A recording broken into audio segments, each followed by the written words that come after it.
Actually অ্যাংজাইটিতে কি হয়, আমাদের ওভার থিঙ্কিং কিন্তু খুব বেশি আসে। অ্যাংজাইটিতে থাকা মানুষজন আমরা কি করি, যে মূলত কোনো একটা সহজ চিন্তাকেও বিপদমুখী করে ভাবতে শিখে যাই আর কি। তো যার ফলে কি হয়, ছোট ছোট বিষয় নিয়ে আমাদের মধ্যে কিন্তু একটা ভয় কাজ করে, প্যানিক কাজ করে, আর ওভার থিঙ্কিং আমাদের কন্টিনিউ চলতে থাকে। বেসিক্যালি ওভার থিঙ্কিংকে আমরা দুভাগে ভাগ করতে পারি। একটা হচ্ছে যেটা হচ্ছে যে রিউমিনেশন, যেটা হচ্ছে যে অতীত নিয়ে ভাবা, অর্থাৎ আমি অমুকটা কেন করে ফেলেছিলাম, ওই কাজটা আমার করা উচিত হয়নি, আমার সাথেই কেন এমনটা হলো, এবং এই ধরনের মূলত নেতিবাচক কথাগুলো নিজেরাই নিজেকে বলে নিজের মনটাকে বিষণ্ণ করে ফেলি। আর দ্বিতীয় বিষয় হচ্ছে অ্যান্টিসিপেটরি অ্যাংজাইটি, বা অনাগত ভবিষ্যৎ নিয়ে ভাবা, আমার সামনে কি হতে চলেছে, আমার কালকে বিষয়টা ঘটে যাবে না তো, আমার দু একদিনের মধ্যে বিষয়টা হয়ে যাবে না তো, আজকে রাত্রিবেলার মধ্যে কোনো একটা বিপদ ঘটবে না তো, কেন বিপদ ঘটবে, কি করে বিপদ ঘটবে, বিপদটা ঘটা উচিত না, বিপদ থেকে বাঁচতে গেলে কি করতে হবে, কোন কোন জায়গায় আমার মিস্টেক আছে, অর্থাৎ যে চিন্তাগুলোকে নিয়ে দুশ্চিন্তা করা উচিত না, সেগুলোকে নিয়েই আমরা দুশ্চিন্তা করতে থাকি। এবং এটাকে বোঝাটা খুব পরিষ্কারভাবে উচিত যে আমাদের দুশ্চিন্তা আসা মানেই কিন্তু সেটা বিপদ নয়। আজকে আমরা মূলত চারজন যারা আমাকে মেসেজ করেছেন, অর্থাৎ আমাকে ওই গুগল সিটের মধ্যে, গুগল ফর্মেতে আমাকে যারা তাদের সমস্যাগুলোকে জানিয়েছে, এমন চারজনার আমি তাদের চিন্তাভাবনার বিষয়বস্তু নিয়ে আলোচনা করব, এবং আপনাদেরও আশা করি বিষয়গুলো শুনলে খানিকটা বুঝতে পারবেন আজকেও। এবং তারা মূলত যে মেসেজগুলো করেছে, যে লিঙ্কেতে মেসেজ করেছে, সেই লিঙ্কটা কিন্তু ডেসক্রিপশানে দেয়া আছে, এখানে গুগল ফর্মটা দেওয়া আছে, গুগল ফর্মেতে যদি আপনারা সেখানে লেখেন, আমি চেষ্টা করব বিষয়গুলোকে নিয়ে উত্তর দেওয়ার আপনাদেরকে, এর থেকে বিশেষ কিছু না। এবং চারজন যারা করেছে তাদের আমি নাম এখানেতে কোনোভাবেই উল্লেখ করব না, আমি তাদের যে সমস্যাগুলো আছে তাদেরকে সেই সমস্যাগুলোকে উল্লেখ করব। চারটে মানে যারা আমাকে লিখে পাঠিয়েছে মেসেজ, সেই চারটে বিষয়ই আমি স্ক্রিনেতে দিয়ে দিলাম, এবং আমি এই বিষয়টাকে পাঁচখানা ভাগে ভাগ করেছি তাদের, কারণ পুরো সমস্যাটা পড়তে গেলে কিন্তু অনেক বড় হয়ে যাবে ভিডিওটা, তো আমি পুরো সমস্যাটা পড়বো না, আমি পাঁচটা ভাগে ভাগ করেছি, সেই পাঁচটা ভাগ আমি আস্তে আস্তে করে পড়বো, যাতে বিষয়গুলো খুব ক্লিয়ারভাবে আপনারা বুঝতে পারেন। এবং আমি মূলত টাইটেল উল্লেখ করে পড়বো যাতে পড়তে সুবিধা হয়, আর কিছু না। আর এই সমস্যাগুলো পড়লে আপনারা আপনাদের সাথে মিল করতে পারবেন, এবং সমস্যার এগুলো পড়ার পরে লাস্টে আমরা এই বিষয়গুলোকে নিয়ে আলোচনা করবো যে কি করা যেতে পারে। তো এখানেতে যতটুকুনি মেসেজ করেছে, যতটুকুনি লিখেছে, লেখার মাধ্যমে সম্পূর্ণ বিষয়বস্তুকে বোঝা যায় না, পুরো কেস স্টাডি টেকিং করা যায় না, পুরো কেস স্টাডি নিতে গেলে ইন্ডিভিজুয়ালি কথা বলার দরকার আছে, অনেকক্ষণ সময় লাগে। যাই হোক, তো যতটা ওনারা মেসেজ করেছেন, লিখেছেন, ততটাই আমি এখানেতে বলার চেষ্টা করছি। চেষ্টা থাকবে যে তাদের এই সমস্যা থেকে বেরোনোর জন্য কি করতে হতে পারে। এবং আমি মূলত আলোচনার প্রথমে বলবো যে যদি আপনাদের সমস্যা থাকে, আপনাদেরকে কিন্তু কাছাকাছি দেখাতে হবে, যে কোনো একজন সাইকিয়াট্রিক দেখাতে হবে, এবং কাছাকাছি কোনো একটা জায়গায় কাউন্সিলিং করতে হবে, অথবা হসপিটালের মনোরোগ বিভাগে দেখাতে হবে। আর আমি আপনাদেরকে ভিডিওর মাধ্যমে যেটুকুনি পারবো হেল্প করার চেষ্টা করব, এর থেকে বিশেষ কিছু নয়। আচ্ছা, এখানেতে প্রথম পার্ট আমি যেটা করেছি, যে বাইরে বেরোবার ভয়, অর্থাৎ অ্যাগ্রোফোবিয়া বা সোশ্যাল ফোবিয়া। এখানেতে মিস্টার কোলে যিনি লিখছেন যে তিনি একা বাইরে বেরোতে ভয় পান, এবং কোথাও গেলে কাউকে সঙ্গে করে নিয়ে যেতে হয়। এখানেতে একটা ডিপেন্ডেন্সি ফ্যাক্টর কিন্তু ওনার মধ্যে কাজ করছে, যে কাউকে সাথে করে নিয়ে যেতে হয়। দ্বিতীয় মেসেজটা এই ক্যাটাগরির মধ্যেই পড়ছে মিস্টার দেব সিংহ। উনি যেটা লিখেছেন, তার বাইরে যেতে ভয় লাগে, এবং মেঘ ডাকলে বা মানুষ যদি ঝগড়া করে তার তীব্র আতঙ্ক লাগে। এখানে যে ব্যাপারটা আছে, মেঘ ডাকলে ভয় লাগে, এটা একটা ফোবিয়া, এবং অ্যাস্ট্রোফোবিয়া বলা হয় একে।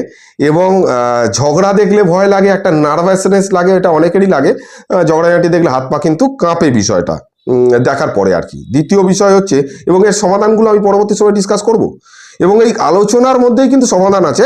এই ক্ষেত্রে বিষয়গুলো হচ্ছে কি, যে কোনো ঘটনাকে তারা কিন্তু নিজের সাথে মিলিয়ে দেখছে, এবং ঘটনাটা আমার সাথে ঘটে যাবে ভাবছে। বিদ্যুৎ চমকালে ভয় লাগে, অনেকেরই লাগে, এবং আই থিঙ্ক বিদ্যুৎ চমকালে ভয় লাগে একটি হোমিওপ্যাথি মেডিসিন আছে, আমি যেটা পড়েছিলাম, সেই মেডিসিনের কিন্তু খুব প্রপার একটা লক্ষণ আছে যে বিদ্যুৎ চমকালে ভয় লাগে। আপনি যদি কখনো এই মানে মিস্টার দেব সিংহ, আপনি যদি কখনো কোনো হোমিওপ্যাথি ডাক্তারকে দেখাতে যান, তাহলে এই যে সমস্যাটা আছে, এই সমস্যাটা অবশ্যই ডাক্তারবাবুর কাছে উল্লেখ করবেন, তাতে ডাক্তারবাবুর ওই মেডিসিনটা সিলেকশন করতে খুব সুবিধা হবে। আচ্ছা, সারাক্ষণ কোনো না কোনো বিষয় নিয়ে অতিরিক্ত দুশ্চিন্তা করে, জেনারেলিজ অ্যাংজাইটি ডিসঅর্ডারের মধ্যে থাকছে। এবং আজকের ডিসকাশনটা আমার এতদিনকার যে কাউন্সিলিং এর অভিজ্ঞতা তার থেকে আমি মূলত করছি আপনাদের সাথে। আচ্ছা, এখানেতে মিস সূত্রধর যেটা লিখেছেন যে চাকরি থেকে মুক্তি পেতে চাই, নিজে কিছু করা বা মানে অন্যের ওপরে যে এতদিন ধরে নিজে কিছু করতে চাইছে বা অন্যের অধীনেতে উনি থাকতে চাইছেন না মূলত। আর সারাদিন সারা রাত অনবরত ওনার চিন্তা আসতে থাকে যে পরদিন সকালে কি হতে পারে, নেক্সট ডে কি ঘটতে পারে, এই সমস্ত বিষয় নিয়ে। এবং উনি একটি সরকারি চাকরি করে। আমি আপনাকে বলবো যে আপনার সরকারি চাকরিটাকে বজায় রেখে আপনি নতুন কিছু জিনিস চিন্তা করুন। চিন্তা করতে করতে আস্তে আস্তে আস্তে আস্তে সেটা মেটেরিয়ালাইজড হবে। তার আগে থেকে ভয় বা টেনশন করে কিন্তু খুব একটা বেশি লাভ নেই। আচ্ছা, মিস্টার মাহাতো কি লিখছেন যে তিনি নিজেকে এক মুহূর্তের জন্য সুস্থ মনে করতে পারেন না, এই বিষয়টা নিয়ে ডিসকাস করব। এবং সারাক্ষণ নিজের শরীর নিয়ে চিন্তিত থাকে। ওকে, দেবসিংহ, মিস্টার দেবসিংহ লিখছেন যে তার মনে সবসময় আজে বাজে চিন্তা আসে এবং যে কোনো ছোট বিষয় নিয়ে তিনি অনেক বড় মানে ওভার থিঙ্কিং করে ফেলে এবং অনেক বড় বিপদের আশঙ্কা করে ফেলে, অনেক বেশিভাবে ভাবেন। আচ্ছা, তৃতীয় জায়গায় আমি ভাগ করেছি যে এখানেতে মূলত হেলথ অ্যাংজাইটি। মিস্টার কোলে লিখছেন যে বাইরে বেরোলে তার মনে হয় যদি স্ট্রোক বা হার্ট অ্যাটাক হয়ে যায় তবে তার বাচ্চাদের কি হবে, বাড়ির লোকজন আর কি হবে, মানে ইনসিকিউরিটিতে উনি কিন্তু ভুগছেন যে যদি হয়ে যায় তাকে কারা দেখবে। মিস্টার মাহাতো লিখছেন যে তার মনে হয় সবসময় যে বড় কোনো কঠিন রোগে তিনি আক্রান্ত হয়ে গেছেন, যার ফলে তার অনবরত মনের মধ্যে ভয় কাজ করছে। দেখুন, আমরা ভবিষ্যৎ নিয়ে চিন্তা করছি কি ঘটে যাবে, এই সমস্ত সব কিন্তু চিন্তা আসে, ঘটনা নয়। এই চিন্তাটাকেই তারা কিন্তু বাস্তব হিসাবে দেখছেন। আর মিস্টার দেবসিংহ কি লিখছেন এক্ষেত্রে যে তার হঠাৎ প্রেশার বেড়ে যাবে, এই নিয়ে চিন্তা আসে, এই নিয়ে তার প্রেশার বেড়ে যাবে, সমস্যা হয়ে যাবে। এবং তিনি হৃদরোগের ভয় সমস্ত রিপোর্ট করিয়েছেন কিন্তু এভরিথিং ইজ ক্লিয়ার, কোনো সমস্যা নেই, নর্মাল। তার সত্ত্বেও তার ভয় লাগছে যে তার হার্ট অ্যাটাক হতে পারে। 4 নম্বরেতে ভাগ করেছি যে হার্টবিট বেড়ে যাওয়া এবং বুকে অশান্তি হওয়া, এই ফ্যাক্টরটা, অর্থাৎ কার্ডিওভাস্কুলার একটা প্যানিক তার তৈরি হয় এবং তার মনে হয় যেন হার্ট অ্যাটাক হয়ে যাবে আর কি। মিস সূত্রধর কি লিখছে ভয়ের কারণে তার বুক ধড়ফড় করে এবং সারা রাত প্যালপিটেশন হয় এবং বেসিক্যালি তার ফলে ঘুমের ডিস্টার্ব হবে। আর মিস্টার কোলে লিখছেন যে ভয়ের মুহূর্তে তার মনে হয় বুকের কাছে কোনো একটা জিনিস চাপ দিয়ে আছে। অ্যাকচুয়ালি এটাই ঘটে, আমরা যখন টেনশন করি বুকের মধ্যে একটা চাপ অনুভব হয়, শরীর যেন আর চলছে না, এখনই পড়ে যাবেন। কিন্তু আপনাকে আমি জিজ্ঞেস করতে চাই, আপনি কি একবার পড়ে গেছেন? হ্যাঁ, এমনটা ঘটেনি কিন্তু। হ্যাঁ, আচ্ছা, ঘুমের ব্যাঘাত ঘটে, মেজাজ কিটকিটি হয়ে যায়। মিস সূত্রধর লিখছেন যে দুশ্চিন্তার কারণে রাতে ঘুমোতে পারেন না। এটা আপনি যে বুঝতে পেরেছেন যে দুশ্চিন্তার কারণে ঘুমোতে পারেন না, এটা একটা বড় জিনিস। অনেকেই ভাবেন যে ঘুম হচ্ছে না মানে অনেক বড় সড়ো কোনো রকম ঘুম সংক্রান্ত রোগ টোগ হয়ে গেছে, এরকম কিছু। তো আপনি যে স্পেসিফিক বিষয়টা ধরতে পেরেছেন সেটাই বড়। ফলে মেজাজ খিটখিটে হয়ে গেছে এবং কাজে মনোযোগ হয় না। এটা সাময়িক, আস্তে আস্তে এই জায়গা থেকে বেরিয়ে যাবেন, টেনশন করবেন না, ঠিক আছে? আচ্ছা, মিস্টার মাহাতো লিখছেন যে দীর্ঘ 12 বছর ধরে তিনি মানসিক এই অশান্তি নিয়ে ভুগছেন এবং মেজাজ তার সবসময় খিটখিটে থাকে। এখানে যারা যারা মেসেজ করেছেন, কারোর 2 বছর, কারোর 5 বছর, কারোর 14 বছর, কারোর 12 বছর ধরে এই ধরনের সমস্যাতে তারা কিন্তু ভুগছে। এবার আসি পরবর্তী জায়গাটাতে, যে জায়গাটা আমি বেশ কিছু আপনাকে প্রশ্ন দেওয়ার চেষ্টা করব, যে প্রশ্নগুলো মূলত আপনার চিন্তা ভাবনাকে কিন্তু পরিবর্তন করতে সাহায্য করে। এখানেতে প্রথম কথা যেটা আমার বলার, যে আপনাদের মাথায় যে চিন্তাগুলো আসছে এগুলোকে কি আপনারা বাস্তব হিসাবে দেখছেন? যদি বাস্তব হিসাবে দেখেন তাহলে চিন্তাগুলো আপনাদের সাথে বাস্তবভাবেই রিয়াক্ট করবে। আর যদি কেবলমাত্র এটা চিন্তা ভাবেন, শুধু চিন্তা, দেখুন, হার্ট অ্যাটাকের চিন্তা আসা আর হার্ট অ্যাটাক হওয়া দুটো সম্পূর্ণ পৃথক বিষয়। যে মানুষের প্রেশার বেশি থাকে, ব্লাড প্রেশারের ওষুধ খায়, তারাও কিন্তু ডেলি এইভাবে প্রেশার হয়তো মাপেন না এবং তারা প্যানিক হন না প্রেশার নিয়ে।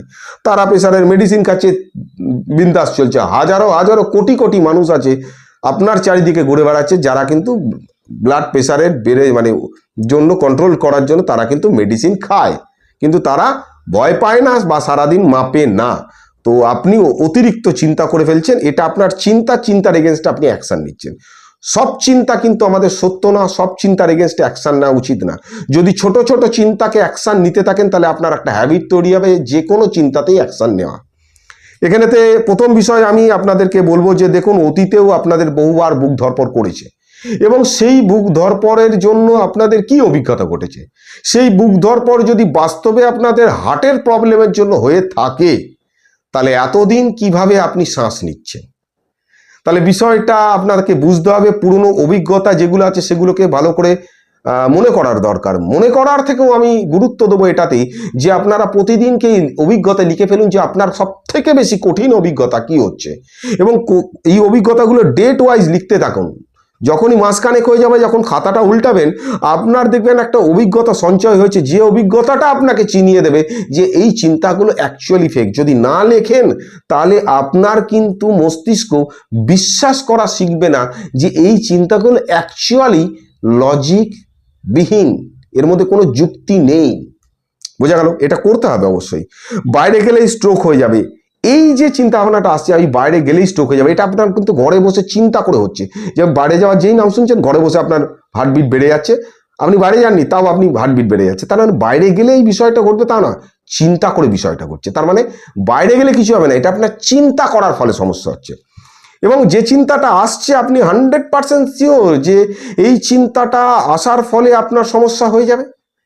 এই চিন্তাকে কি আপনি 100% গ্যারান্টি দিতে পারছেন যে আমার যে চিন্তাটা আসছে বাইরে গেলেই হবে ঘটনা? এটা কি 100% শিওর? এবং যদি 100% শিওর হন তাহলে কিভাবে শিওর হচ্ছেন? নিজের কাছে ক্লিয়ার করার চেষ্টা করুন বা লিখুন, আমাকে জানাবেন যে কিভাবে শিওর হচ্ছেন যে আপনি বাইরে গেলেই আপনার হার্ট অ্যাটাক হবে, কিন্তু ঘরে আপনার হবে না। এমনটা নয়, ঘরের মধ্যে আপনার অক্সিজেন সিলিন্ডার নিয়ে কি বসে থাকেন? তা তো নয় নিশ্চয়ই। তো এটাকে ক্লিয়ার করতে হবে। দ্যাট ইজ এই প্রশ্নগুলো কিন্তু সিবিটিরই একটা প্রশ্ন এগুলো। আচ্ছা, ডাক্তারবাবু সব রিপোর্ট করিয়েছে, তার সত্ত্বেও আমার মনের মধ্যে কি হচ্ছে, চিন্তা ভাবনা আসছে যে আমার এই রোগটা হয়ে গেছে বা আমার প্রবলেম আছে। সেক্ষেত্রে আপনি যে কল্পনাগুলো করছেন এগুলো আপনার কল্পনা বা অনুমান। যে রিপোর্ট হওয়ার পরেও যে আপনি ভাবছেন যে ঘটনা ঘটবে, আপনি আগের দিন থেকেই ভাবতে শুরু করছেন কালকে আমি যাব অফিসেতে, অমুক অমুক অমুক বিষয় ঘটবে, এটা আপনার অনুমান, কল্পনা, বাস্তব নয়। কিন্তু চিন্তাকে বাস্তব বলে ভাববেন না প্লিজ। তো আপনি অনুমান করছেন যে আপনার হার্টের প্রবলেম আছে, যেখানে আপনার রিপোর্ট অল আর ক্লিয়ার, প্রত্যেকটা ভালো। হ্যাঁ, তো এটা আপনার অনুমান। তো চিন্তাটা যখনই আসবে তখন আপনি অনুমান বলে ভাবতে শুরু করুন এবং এটাকে একটা লেভেলিং করুন যে এটা কিন্তু আমার কেবলমাত্র অনুমান। এবং আপনারা এই যে বিষয়গুলোকে আমি ডিসকাস করছি, আপনারা কিন্তু আপনাদের সমস্যা লিখতে পারেন, নিচে ডিসক্রিপশনে কিন্তু লিঙ্ক দেওয়া আছে, আমি চেষ্টা করব উত্তর দেওয়ার। এছাড়া হচ্ছে যে আতঙ্কতে সারাদিন কাটে আমার সারাদিন ওভার থিঙ্কিং আসছে, আতঙ্ক আসছে। দ্বিতীয়, আমি এই বিষয়টাকে এইভাবেই আপনাদেরকে ভাবতে বলবো যে সারাদিন যে আপনি আতঙ্কর কথা ভাবছেন, আপনি কখনো লক্ষ্য করেছেন মাঝে মধ্যে এমনটা হয়, আপনি যখন অন্য কোনো কাজেতে ব্যস্ত হয়ে যান বা অন্য কোনো চিন্তাতে ব্যস্ত হয়ে যান বা কোনো গুরুত্বপূর্ণ দায়িত্ব পূরণ করতে আপনি ব্যস্ত থাকেন, তখন কিন্তু চিন্তাগুলো আর আসে না, তখন কিন্তু সমস্যা হয় না। দিনের মধ্যে এমন একটা সময় আছে। তার মানে এটা খুব পরিষ্কার যে আপনার অতিরিক্ত চিন্তার ফলে সমস্যাটা হচ্ছে। তার মানে এর থেকে ক্লিয়ার বোঝা যাচ্ছে যে আপনাকে কিন্তু সম্পূর্ণ আপনার কাজে ব্যস্ত থাকতে হবে, তাহলেই কিন্তু এই চিন্তাগুলো নিজের মতো চলে যাবে। এর সাথে লড়াই করার কোনো রকম দরকার নেই। এই বিষয়টার থেকে কিন্তু ক্লিয়ার, আপনারাও মেলাবেন। আপনাদেরও কিন্তু এমনটা হয় সারাদিনে কোনো একটা নির্দিষ্ট সময় থাকে যখন আপনারা নিজের কাজে ব্যস্ত থাকলে এই চিন্তাগুলো প্রায় আসে না, থাকে না। তার মানে এটা হচ্ছে আপনারা এটা বোঝার দরকার যে আমি নিজের কাজে যদি ব্যস্ত থাকি, ধীরে ধীরে চিন্তাগুলো কিন্তু হালকা হয়ে যাবে। তার সঙ্গে লড়াই করে, যুদ্ধ করে কিন্তু হবে না। চিন্তাকে বন্ধ করা বা থামানো যায় না। মেনে নিলেই শান্তি, না মানলেই অশান্তি। যা চিন্তা আছে মেনে নিন, হ্যাঁ, ঘটুক ঘটুক ঘটুক, আগে ঘটুক। হ্যাঁ, আচ্ছা, তার কি হচ্ছে যে আপনি যে চিন্তা ভাবনা করছেন যে আপনার যে অস্থিরতা লাগছে, আপনার যে ঘটনাটা মনে হচ্ছে হয়ে যাবে এবং আপনি চিন্তাটাকে বাস্তব বলে ভাবছেন, এক্ষেত্রে যদি আপনি আরেকটুখানি এগিয়ে গিয়ে নিজেকে একটুখানি ভাবার চেষ্টা করেন, আমি যেভাবে বলছি, ধরে নিন আপনি ভাবছেন যে আপনার ঘরের বাইরে এবং তীব্র কল্পনা করছেন, মানে সমস্ত শক্তি দিয়ে কল্পনা করছেন, একদম পুরো পুরো আপনার এনার্জি দিয়ে আপনি কল্পনা করছেন। আপনাকে আমি 1 সপ্তাহ সময় দিলাম, আপনি ভাবতে থাকুন যে আপনার ঘরের বাইরে একটি রয়্যাল বেঙ্গল টাইগার দাঁড়িয়ে আছে, এটা আপনি কল্পনা করছেন এবং সেই বাঘটা আপনার খেয়ে নেবে আপনাকে। এবং এই কল্পনাটা করছেন, এই চিন্তাটা করছেন 7 দিন ধরে করছেন, 24 ঘন্টা ধরে করছেন। এই 7 দিন ধরে করার পর আপনি যদি বাড়ির বাইরে বেরোন, তাহলে কি রয়্যাল বেঙ্গল টাইগার সামনে দাঁড়িয়ে থাকবে এবং আপনাকে খেয়ে নেবে? এটা ঘটা কি সম্ভব? যদি ঘটা সম্ভব না হয়, তাহলে আপনার যে চিন্তা করছেন হার্ট অ্যাটাক হয়ে যাবে, এটাও আপনার চিন্তা, যেটা 14 বছর ধরে করছেন, 12 বছর ধরে করছেন, 2 বছর ধরে করছেন, তাহলে এটাও চিন্তা করে আপনার কিন্তু হার্ট অ্যাটাক হবে না। বিভিন্ন জায়গা থেকে বিভ্রান্তকর তথ্যগুলোকে নিয়ে এসে আপনি কিন্তু জটিলতার শিকার হবেন না। এবং আমি বলবো রোগ নিয়ে ভিডিও প্লিজ আপনারা দেখবেন না, তাতে কি হবে আপনারা বিভ্রান্ত হয়ে যাবেন, মানে অনেক বেশি প্রবলেমে পড়ে যাবেন। আমি আর একটা ভাবে আপনাদেরকে বলবো যে চিন্তাগুলোকে একটু অ্যানালাইসিস করতে ভাবতে। ধরুন আমি কথার কথা বলছি, চিন্তাটা আপনার আসছে এবং আপনার মস্তিষ্ক প্রায় ডিসিশন নিতে পারছে না যে আমি কি করব, এক্ষুনি মনে হচ্ছে কিছু না কিছু হয়ে যাবে। তো আপনি ভাবুন যে আপনার যে সমস্যাটা হচ্ছে এটা আপনার কোনো প্রিয় বন্ধু আপনাকে বলতে এসেছে, কিন্তু আপনার সমস্যা নেই। আপনি বলছেন যে না আমার প্রচুর ভয় লাগে, বাইরে গেলে এটা হবে সেটা হবে, আমার সমস্ত রোগ হয়ে গেছে, আমার কালকে বিপজ্জনক একটা ঘটনা হবে, আমার প্যালপিটেশন হচ্ছে, আমার এই হচ্ছে তাই হচ্ছে, আমার হার্টবিট জোরে চলছে, আমার বুক চাপ হয়ে আছে, চোখে অন্ধকার হচ্ছে, আমি মনে হচ্ছে পড়ে যাবো, এমন এমন এমন হচ্ছে। তো এটা আপনার বন্ধু এসে বলছে, কিন্তু রিপোর্ট বলছে সব নর্মাল। তো আপনি তাকে কি উপদেশ দেবেন? যে এই চিন্তাগুলোকে বিশ্বাস কর না, চল তো দেখি বাইরে কি হয়। তো আপনি যে উপদেশটা আপনার বন্ধুকে দেবেন সেটাই হচ্ছে আপনার সমস্যার উত্তর। তো ডু দ্যাট, এবং ধীরে ধীরে যাওয়া শুরু করুন, 5 মিনিট 7 মিনিট 10 মিনিট। চিন্তাগুলোকে অ্যাভয়েড না করে চিন্তাগুলোকে বুঝতে শিখুন, এগুলো কেবলমাত্র চিন্তা, এর অন্য কোনো বিষয় নেই। আমার দুশ্চিন্তা আসা মানেই কিন্তু বিপদ নয়। আমার চিন্তাটা বারবার আসা মানে সেটা সত্য হয়ে যায় না, হ্যাঁ অভ্যাস হয়ে যায়। আমার শরীরের দিকে লক্ষ্য বাড়ে, ঠিক আছে লক্ষ্য বাড়লো তো কি হলো? একটা ছেলে যখন প্রেম করে তখন তার গার্লফ্রেন্ড কি করছে, সকাল থেকে রাত পর্যন্ত বারবার বারবার ফোন করে, কি করছো তুমি, কি করছো তুমি, কি করছো। এই যে বারবার বারবার ফোন করে, এতে কি হয়? কিছু হয় কি? তো তারই তো চিন্তা সারাদিন ধরে করছে, তো কিছু হয় না। নিজের শরীরের দিকে চিন্তা করলে একটু অনুভূতিটা বেশি হয়, ঠিক আছে। আবার অন্য চিন্তা করলে অনুভূতি কমে যাবে। এইভাবে কিন্তু বিষয়টাকে ভাবার চেষ্টা করুন। অতিরিক্ত যেটা আপনি ভয় পাচ্ছেন, ভয় পাওয়ার কিছু নেই, এগুলো কিন্তু কোনো দুর্ঘটনার সংকেত নয়। বিগত বছরগুলোতে আপনি যে রোগের ভয় পেয়েছেন বা অনবরত ভেবেছেন যে কি কি ঘটবে, এবং এই চিন্তাগুলো যে করেছেন এবং এই চিন্তাগুলোকে বন্ধ করার জন্য আরো চিন্তা করেছেন, তাতে আপনার ঘুম নষ্ট হচ্ছে, সমস্ত কিছু গন্ডগোল হয়ে গেছে, আপনার মনোযোগ কমে গেছে, আপনার মন অস্থির হয়ে উঠেছে। এবং এই যে চিন্তাগুলোকে বন্ধ করার জন্য আপনি অতিরিক্ত চিন্তা করেছেন, তাতে কি ফল পেয়েছেন? বরঞ্চ আরো চিন্তা বেড়ে গেছে। তাহলে এই চিন্তাগুলো আসার পরে যদি আপনি বলেন ঠিক আছে, আপনি তো জানেন যে কিছু হবে না, ঠিক আছে কি ঘটনা ঘটুক দেখি, কাল সকাল পর্যন্ত অপেক্ষা করি, যত ভয় লাগুক লাগুক, আমি শুয়ে পড়ি, যা হবে দেখা যাবে। তো এটা যদি আপনি বলতে শুরু করেন এবং করতে শুরু করেন, আপনার মস্তিষ্ক, কারণ আপনি নিজেও জানেন যে এত বিগত দিনগুলোতে কিছু হয়নি, কালকে আপনার কিছুই হবে না, তো ন্যাচারালি মস্তিষ্ক কিন্তু একটা কনফিডেন্স কিন্তু উপভোগ করা শুরু করবে। তো এটা আপনারা করতে শুরু করুন, সেই সাথে এক্সারসাইজ অবশ্যই করবেন। এতদিন ধরে আপনি যে তীব্র কষ্ট পেয়েছেন, যে চিন্তা ভাবনা করেছেন এবং ভেবেছেন যে ঘটনা যেটা ঘটার সেটা ঘটে যাবেই, বা আপনার এই মুহূর্তে চিন্তা আসছে বিরাট একটা ঘটনা ঘটে যাবে, আপনি নিজেও জানেন ঘটনা ঘটবে না, তাই যখন তীব্র অনুভূতি হবে সেটাকে লিখে ফেলুন, অমুক সময় তীব্র অনুভূতি হচ্ছে কিন্তু ঘটনা কিছু ঘটেনি। দ্বিতীয়বার যখন হবে সেই বিষয়টাকে খুলে দেখবেন। এবং পরের গুরুত্বপূর্ণ একটা বিষয় আমি আপনাদেরকে প্রত্যেককে বলবো, এই চ্যানেলের মধ্যে বেশ কিছু এক্সারসাইজ দেওয়া আছে, যোগা প্রাণায়াম দেওয়া আছে, মেডিটেশন দেওয়া আছে, সেগুলোকে করুন। সেই সাথে সাথে আপনারা রাস্তায় বা মাঠে যেখানে হাঁটার সুযোগ থাকবে অন্তত 40 মিনিট হাঁটুন। এতে কি হবে, আপনার যে শারীরিক সমস্যাগুলো আছে এগুলো কমতে থাকবে। অ্যাকচুয়ালি জানেন তো, আমরা যে এই প্যালপিটেশনটাকে ভয় পাচ্ছি, জোরে জোরে শ্বাস নিচ্ছে, এই হচ্ছে তাই হচ্ছে, আমরা যে এটা করছি, আপনার যে শারীরিক সমস্যাগুলো আছে সেগুলো লিখুন। লেখার পরে আপনি মনে মনে ভাবুন, যদি হঠাৎ করে ট্রেন লেট হয়ে গেছে বা বাস লেট হয়ে গেছে, আপনি দৌড়ুন, তাহলে যা যা অনুভূতি আপনার হচ্ছে প্রায় প্রায় সেম অনুভূতি আপনার হবে। আপনার অর্থাৎ আপনি যদি দৌড়ুন বা ছোটেন বা ভয় পায় একটা বাচ্চা, সেম অনুভূতি হয়। এটা অন্য কোনো রোগের সংকেত নয়, এটা অতিরিক্ত টেনশন চিন্তার ফলে আমাদের মস্তিষ্কের অ্যামাগডালা বারবার বিপদের সংকেত পাঠায়, যার ফলে আমাদের অ্যাড্রিনালিন জ্ঞান থেকে অতিরিক্ত অ্যাড্রিনালিন নিষ্কাশন হয়, এবং তার সাথে কর্টিসল হয়, আরও বেশ কিছু হরমোন আছে সেগুলো হয়, আমাদের সিম্প্যাথেটিক নার্ভাস সিস্টেম অ্যাক্টিভ হয়ে যায়, এবং এর ফলে কি হয়, আমাদের মধ্যে শারীরিক বিভিন্ন রকম আমরা অনুভব শুরু করি, এবং তার সাথে সাথে গ্যাস অ্যাসিডিটির পরিমাণ বেড়ে যায়। আইবিএস প্রবলেম অতিরিক্ত চিন্তা টেনশনের থেকে হয়।